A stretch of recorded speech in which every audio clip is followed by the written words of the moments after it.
Hey there, Internet, how's it going? Welcome to another episode of the John Graves Show, and I'm about to give you my views on the IGN review of Yaiba Ninja Gaiden Z. Well, actually, a lot of reviews, because I have been looking at a lot of those to kind of see if this game has been having the same problems around the internet, or honestly has it just been one person who has been having the exact same problem. And I am going to tell you my impressions of the game from what I have seen and what I've gone over. So honestly, let's get started.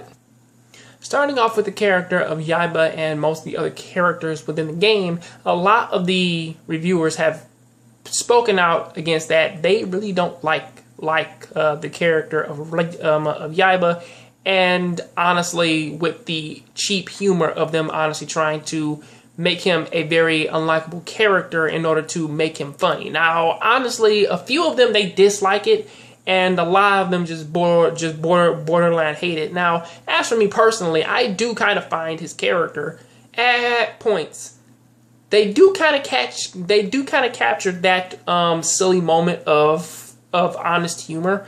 But somewhere along the line, it's like it tries just a little bit too hard at it, or at least not necessarily too hard at it.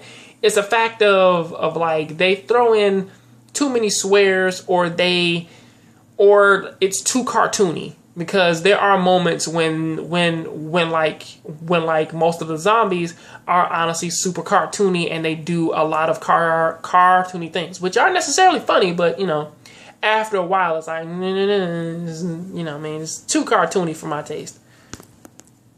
Moving on to the combat of the game. The game itself, a lot of people really do kind of go over the fact that the combat of it really is just, it's almost like Dynasty Warriors, in a sense that when you're cutting down enemies leading up to a boss, it is actually rather fun. And from what I've seen and gone over, that is honestly true. True, it is fun to just use your weapons to take out so many enemies and do all this damage. And it was honestly a fun looking game.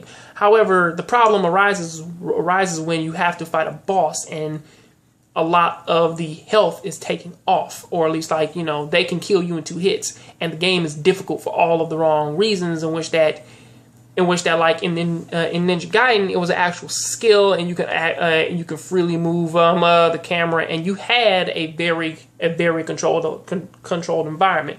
Whereas in Yaiba, you feel underpowered. Your enemies can easily kill you, and honestly, you can't even control your camera. Some of the layouts are actually rather confusing, and a lot of the character motivations, which I do honestly believe that the battle, fighting Ryu Hayabusa, yeah, man, he's gonna kick your ass. That's pretty much how that goes. But honestly, from what I'm not gonna go over everything, which I believe, which is kind of the most important parts that I've kind of gone over. But honestly, for the game of Yaiba Ninja Gaiden, it doesn't necessarily seem like a bad game, but at the same time, it isn't one of those games that I will buy for $60. It is a game which that I would pay for when it's like $10 maybe. So honestly, for people out there who are thinking about picking up Yaiba Ninja Gaiden Z, I do recommend it if the game is $10. So that's pretty much what I gotta say about that. What do you guys think about it? Please tell me down there in the comment section. I'll catch you guys on the next John Graves Show. So please keep watching. I keep playing video games. I'm out.